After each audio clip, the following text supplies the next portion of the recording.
ito, nabili ko na tanghalian ko for today. Oo, ang init sa labas, pero wala na tayong magagawa dyan. Okay, nagsasabi lang tayong mainit. Para lang, yun, i-express natin yung ating na-feel. Hindi naman nagrereklamo, in-express lang. Libre naman, di ba?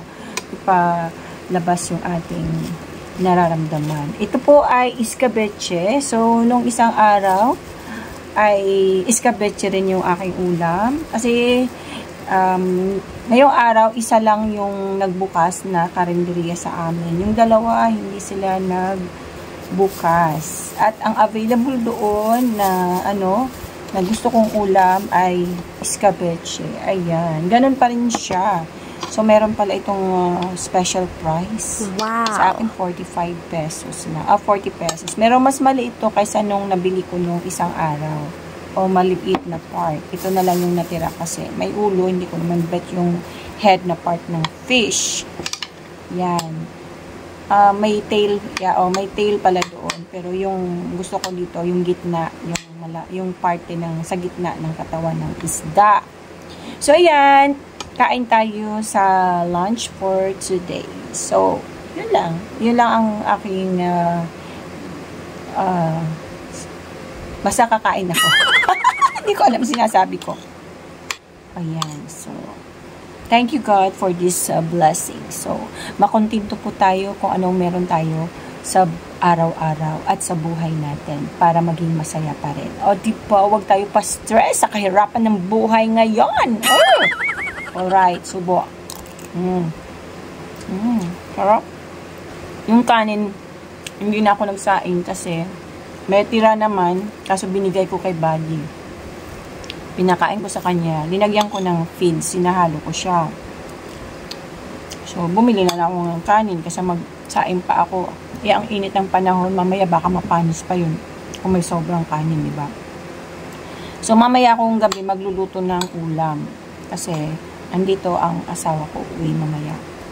Ngayon, pag lunch na, ako lang, bibili lang talaga ako. Yan yung isda. Hindi ko alam kung anong pangalan nito. Baka nakakakilala kayo. Baka may naghahanap, nawawala yung kalahati ng isda nyo. Siyempre, meron tayo ditong panula. May iced tea ako ngayon. Yung isang araw, water lang.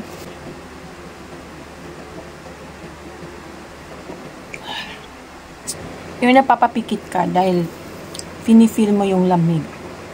Para yung lamig ay mag-flow sa buong katawan mo. O, diba may ganun? Lagyan natin ng kulay ang tubig. Hindi naman ako araw-araw nag-iced tea, no? Paminsan-minsan lang. Sarap. Kain tayo, guys, ha? Yan lang kayo para ganahan akong kumain. Kung di pa kayo kumakain, kain na rin kayo. Sarap. Pero, kung andito yung dalawa kong anak ko at asawa ko, hindi sila nakain ito. Pero yung anak ko, pag laman, kakain siya basta laman na isda lang. Asawa ko hindi mapapakain ito. May mga gusto sila. Ako, hindi ako choosy. Magchuchusi ka ba sa panahon ngayon? Ha? Kahit nga yung mayaman, hindi sila nagchuchusi, di ba? Hindi sila choosy. Anong meron lang dyan? So, ibang mayaman talaga, siyempre. Ayaw mahirap. Pwede rin naman tayo maging choosy. For ilulugar. Tabi, lulugar. Ganon.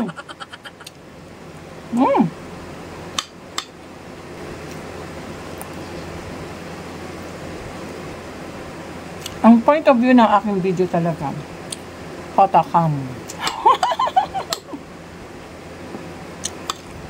At sa mga walang gana dyan, walang appetite, yan, baka makatulong yung video ko sa inyo, no? Baka ganahan kayong kumain dahil, di ba minsan, kasi mag-isa lang kayo, nakakatamad kumain. Minsan, hindi na lang kayo kakain dahil mag-isa lang kayo, o ganun. So, magandang idea to, di ba? Mag-videohan nyo yung sarili nyo. Kahit hindi nyo i-post sa wall nyo, sa Facebook nyo. Videohan nyo lang sarili nyo. Katulad ko, kunyari, may kausap ako dyan. Kayo. So, nagkakaroon ako ng appetite. Ganadong-ganado na akong kumain. Promise yan. Totoo yan. Daming tinik. Pero siguraduhin nyo lang na may stories yung cellphone nyo, ha? Para at least naman makapag-video kayo ng sarili nyo.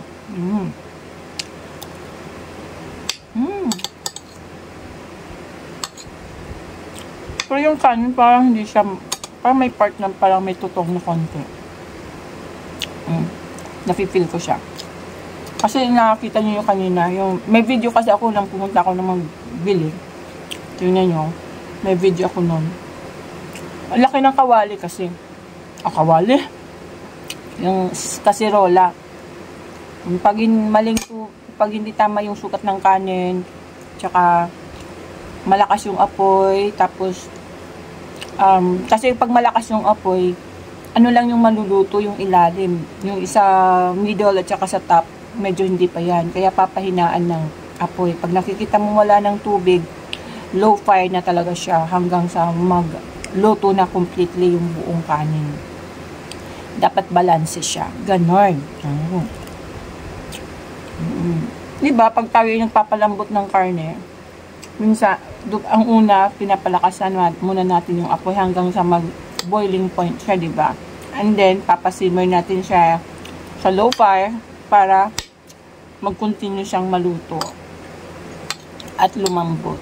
Kasi pag malakas, hindi, madedrain lang yung liquid niya, pero hilaw pa yung ano. So, lagay-lagay ng tubig, yun, mawawala yung natural flavor ng iyong niluluto. Yun ang technique doon. Diba? Nanonood lang kayo ng aking habang ako kumakain. Magkakaroon kayo ng tips sa pagluluto. Natutunan ko lang naman yan sa nanay ko.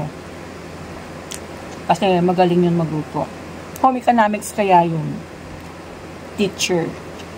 Bitin.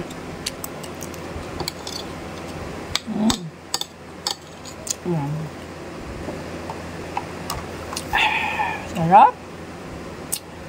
So hanggang dito na lang guys, ha, kasi may inaano lang ako na minutes para sa aking video. Hahaba kasi siya. Salamat at hope na enjoy niyo yung pagkain nyo at enjoy lang ang buhay. Kahit mahirap, go lang. Laban! Yun. Bye! Thank you for watching and don't skip the ads. Bye! May ganun.